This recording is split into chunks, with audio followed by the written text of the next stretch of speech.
Good morning, all of you. Today I'll be talking about diabetes mellitus in children. So, as you all know, I am Dr. Maheswari, Professor and HOD in the Department of Pediatrics. So, if you have any doubt, you can ask me at any time. So, I'm going to the slide. Coming to the definition of diabetes mellitus, it is a chronic metabolic disorder caused by an absolute or relative deficiency of insulin with hyperglycemia as a cardinal biochemical feature. So, it is either absolute or a relative deficiency of insulin. So, coming to the etiological classification of diabetes, type 1 diabetes, it is basically beta cell destruction, and type 2 diabetes predominantly is insulin resistance with relative insulin deficiency. So, other specific types, there are genetic defects of beta cell secretion or genetic defects in insulin action, or it can be diseases of the exocrine pancreas leading on to pancreatitis like for cystic fibrosis or hemochromatosis. So these are the etiological classification: type 1, type 2 diabetes, and diseases of the exocrine pancreas. And other causes of diabetes mellitus could be like endocrinopathies, like acromegaly, Cushing's disease, or pheochromocytoma, drug or chemical related glucocorticoids, thyroid hormones, or even infections like congenital rubella, CMV, or others like hemolytic uremic syndrome. So these are also some of the causes that can lead to diabetes mellitus in children. Next, other genetic syndromes sometimes associated with diabetes is like Down syndrome, Klinefelter syndrome, Turner's, or others. Other uncommon syndromes are also there, apart from Frederick's or Porphyria, even Prader-Willi. And gestational diabetes mellitus is there, which we are not going to deal with. And neonatal diabetes mellitus. Next, coming to type 1 diabetes mellitus. It's basically juvenile onset insulin dependent diabetes mellitus. So it is caused because of chronic progressive T cell mediated autoimmune destruction of beta cells in pancreas, leading to severe insulin deficiency. So about 10% of all diabetic cases this happens, and 1 in 10,000 per year is diagnosed with type 1 diabetes in India. So most people develop the disease before the age of 30 years, and median average age is 7 to 15 years, which is a pediatric age group, including the adolescent. Next, coming to type 2 diabetes mellitus, it is non-insulin dependent, adult onset, and the pancreas continues to produce insulin. Resistance to the effects of insulin, it usually begins in people older than 30 years and becomes progressively more common with age. It also tends to run in families, and obesity is a chief risk factor because obesity leads to insulin resistance. Obesity is a major risk factor for type 2 diabetes. It also occurs in Cushing syndrome, gestational diabetes, excess growth hormone, that is acromegaly, severe or reducing or recurring pancreatitis. Coming to the clinical manifestations, symptoms steadily increases with decreasing beta cell mass and worsening. First, initially worsening insulinopenia occurs, progressive hyperglycemia, and eventual ketoacidosis. Then later on, clinical manifestation goes on to polyuria, nocturia, polydipsia, and glucosuria, and hyperphagia, but along with weight loss. There is hyperphagia, but there is weight loss. And candidiasis in female children. This is another telltale sign or symptom of diabetes. And ketoacidosis. A certain fraction of children with diabetes mellitus can also present with diabetic ketoacidosis diagnosis. So first you do a non-fasting blood glucose. If a random blood is not random blood glucose, if it is more than 200, along with polyuria, glucosuria, with or without ketonuria, then you think of diabetes. Fasting plasma glucose level over more than 126 and a plasma glucose level more than 200, that is 2 hours after a oral glucose load, or HbA1c. Normal is less than 6.2. So anything more than 6.2 reveals that the past 3 months glycemic control is poor. Next, test for other autoimmune disorders like IgA celiac disease, antithyroid peroxidase, antithyroglobulin antibodies, and thyroid cancer. So these are all the tests you have to do. So that is you do a random glucose, a fasting glucose, as well as a plasma glucose level more than 200. That is postprandial glucose level. Next, coming to diabetic ketoacidosis. So how does diabetic ketoacidosis present? So this is nothing but it is a state of hyperglycemic dehydration and ketotic acidemia. So this is the commonest cause of death due to diabetes mellitus. Sometimes diabetic ketoacidosis per se can be a presenting feature of diabetes mellitus. Not only as a complication, it can also be the presenting feature. So, it can be a presenting feature of type 1 diabetes mellitus. This I want you people to remember. And the overall rate of decay is 25%. The most severe complication of diabetes mellitus is decay, and 20% of present with symptom before the diagnosis. Even before the diagnosis, they can land up with diabetic ketoacidosis. Usually, these children have very low insulin levels. So that is one thing I want people to remember. So 15 to 70% of all newly diagnosed children, they can present with diabetic ketoacidosis. The prevalence decreases as the child ages, and it is seen in adolescent with type 2 diabetes, and mortality varies from 0.1 to 0.3%, and cerebral edema is a cause of death in these children. So as you can see, it can be a presenting manifestation or it can be a complication of diabetes. Next, coming to the precipitating factors. So, the precipitating factor for diabetic ketoacidosis.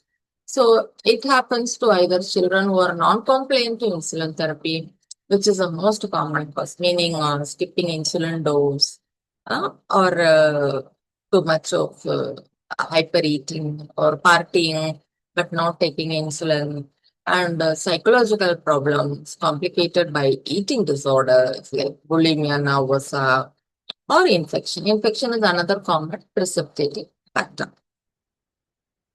Let's come into the pathophysiology. The most important factor in diabetes is insulin deficiency. So, coupled with increase whenever there is insulin deficiency, the counter-regulatory hormones also increases like glucagon, growth hormone, and cortisol, which augments the glucose production from glycogenolysis and gluconeogenesis, which limits the glucose utilization. All these counter-regulatory hormones will limit the glucose utilization in cases of insulin deficiency. So initially what happens is hyperglycemia.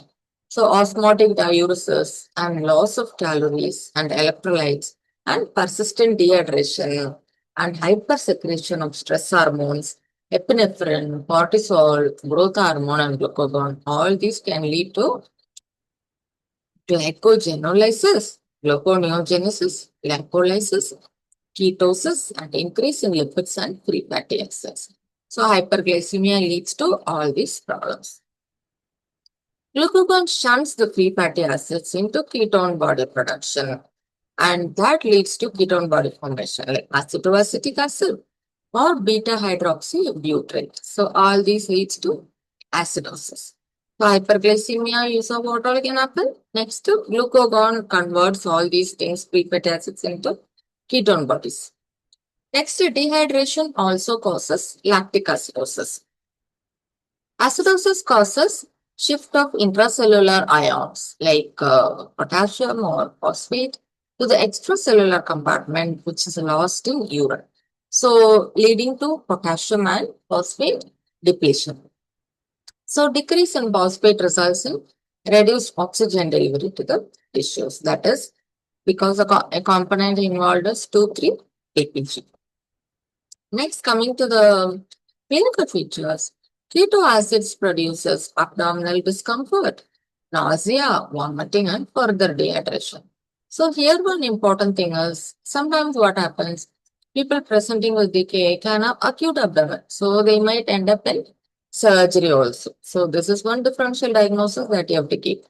So DKA also can present as, yes, DKA also can present as acute abdomen. Next, signs of dehydration. Signs of dehydration are masked as intravascular volume is maintained at the expense of intracellular volume. So there is cellular dehydration, but there is maintenance of intravascular volume.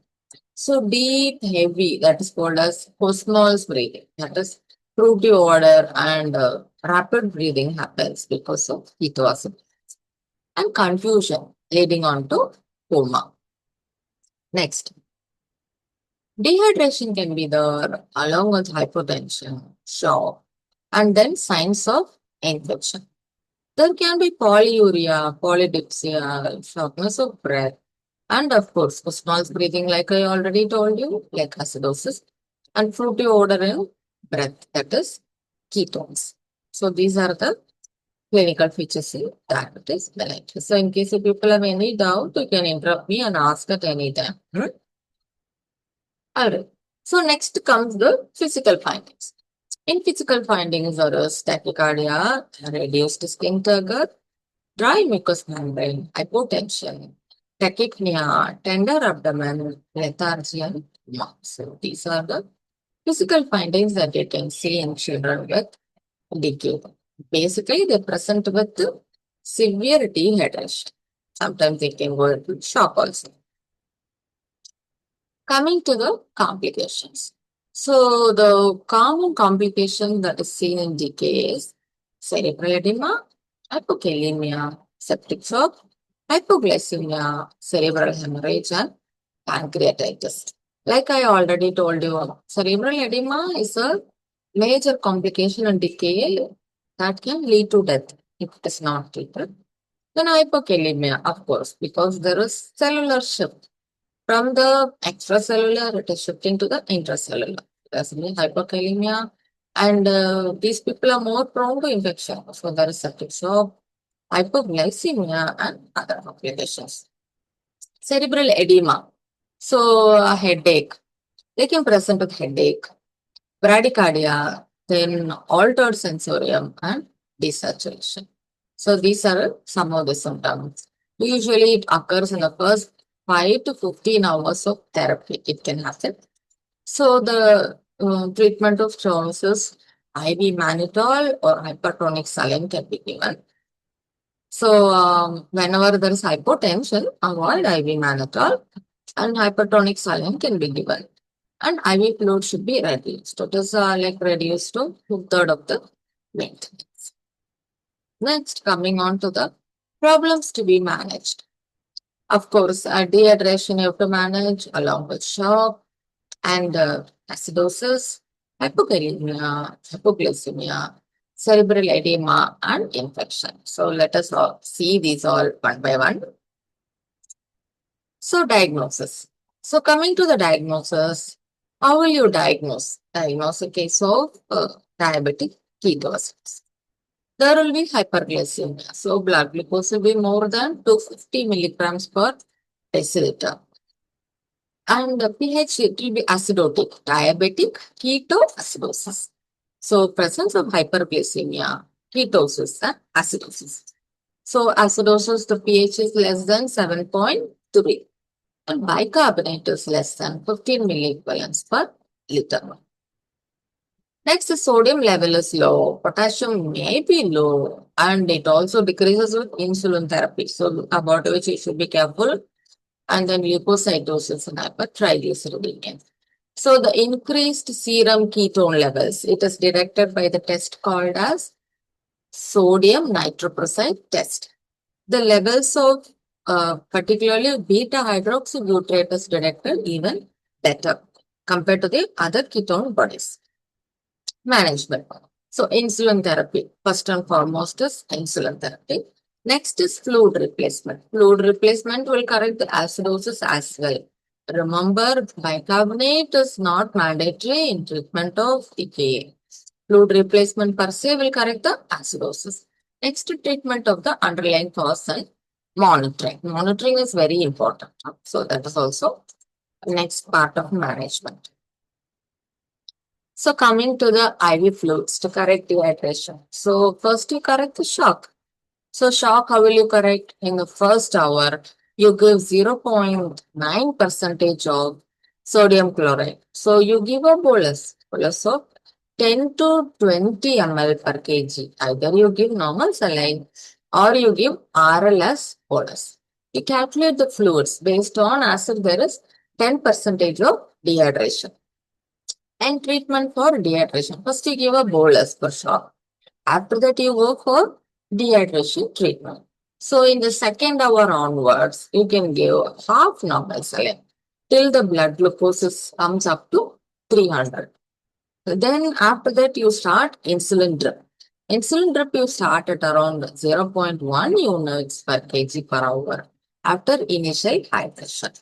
Then 5% dextrose with half NS if the blood sugar is less than 300 milligrams per deciliter. Bicarb is not needed because, as I told you already, IV fluid and insulin per se may correct acidosis. So first you correct shock. Shock you correct by normal saline and initially you give 0.9 percentage followed by 0.45 percentage. Then insulin and drip. Okay. When the blood glucose comes to less than 300, do not forget to add 5% dextrose. So when the blood glucose level drops to less than 180, despite of 5% dextrose, then you have to give 10% dextrose with half normal saline. Remember, otherwise the patient will go into hypoglycemia.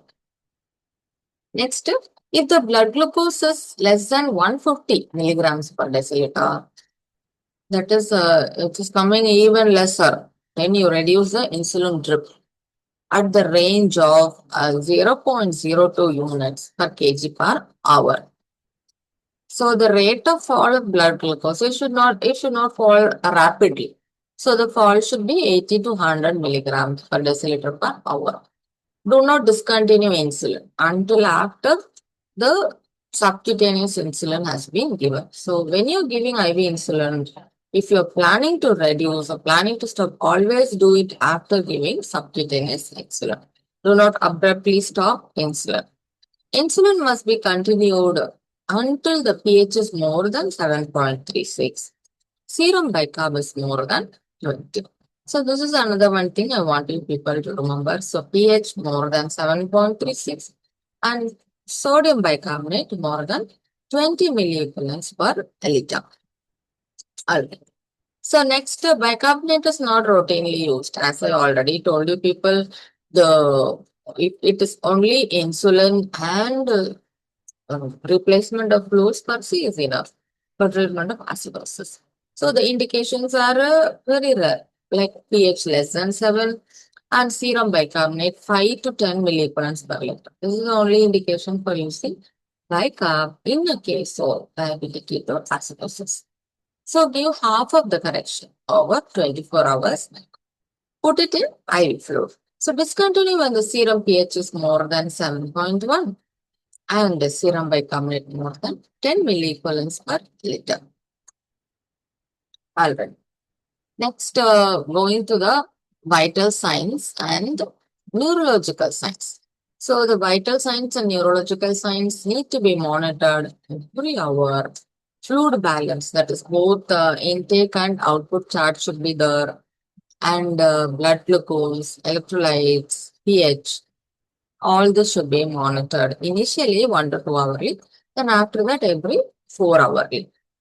You should also monitor the calcium, magnesium, as well as the phosphate levels every 12 hours. That is twice daily you have to do. And then glycated hemoglobin, lipid profile, insulin autoantibodies, and infectious screening. These are the other investigations that has to go on beside. So remember, monitoring is very important. When you monitor you will know whether the treatment you are giving is working or not. So it's very important to monitor. And remember fluid balance, electrolytes, pH, of course, blood glucose, very important. Initially, 1 to 2 hours enough, but after that, every fourth hour. So this is all about monitoring, and do not forget to monitor electrolytes. Infection screening is also very important because infection is a particular precipitating factor. It is a precipitating factor in diabetes. So you have to rule out infection, and if needed, you have to give antibiotics. All right. Next, total requirement for 48 hours. So for 48 hours, what all you have to give? Maintenance plus deficit. So fluid already given. Then maintenance is, if this you might be knowing already. So it is 100 ml per kg. This is holiday saga formula. First is 100 ml per kg for the first 10 kg. Then 50 ml per kg for the next 10 kg. Plus whatever the remaining body weight. And deficit. Deficit is 100 ml per kg you are giving as 10% dehydration. The next comes a non-ketotic hyperosmolar coma. So here ketosis may not be there, but of course the blood sugar level is quite high. So, but this is rare in children. Usually these are common in adults with diabetes mellitus. So here the blood sugar will be more than 300 milligrams per deciliter. There won't be any ketosis or dehydration or altered sensorium. But remember, there is severe dehydration. There is altered sensorium. But the only thing which is not there is ketosis treatment. So here what you have to do is give an insulin infusion. Next, give half normal saline in the first 48 hours to replace 50% of the volume deficit. Remainder in the next 24 hours.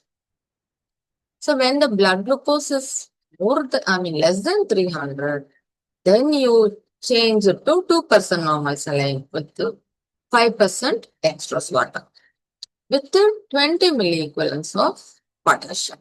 So this is what you have to do. Right? So when the blood glucose is coming lesser than 300, replace a normal saline with replace half normal saline with 2% ns and add potassium. So if you're having any doubt about non-ketotic or even diabetic ketoacidosis, you can ask me. So I'm going back to the previous slides.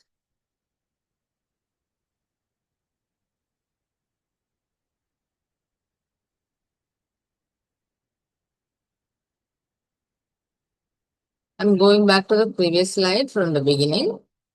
So for a rapid brush up or a take home message, as I say, you people can write it one by one. Take home message.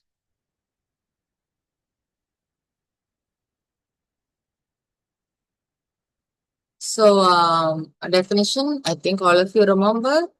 Does anyone want to tell me the definition again? Diabetes mellitus definition. All right. Fine. So it is a chronic metabolic disorder. It is caused by absolute or relative deficiency of insulin. So the cardinal feature of diabetes mellitus is hyperglycemia. It may be with ketosis, it may not be with ketosis. The cardinal feature is hyperglycemia. So I hope you all will remember the definition. So this hyperglycemia is detected by blood glucose levels, random fasting glucose as well as postprandial blood glucose levels. So this is one definition I wanted to remember. So do not think diabetes mellitus means only adults. Diabetes mellitus can present in children also, particularly type 1 diabetes mellitus. These days, there are a lot of adolescent children going on to too much obesity and overweight, which needs to be controlled because those are children in future, they might go for type 2 diabetes mellitus because they are more prone for insulin resistance. All right. Etiological classification, I think all of you will remember.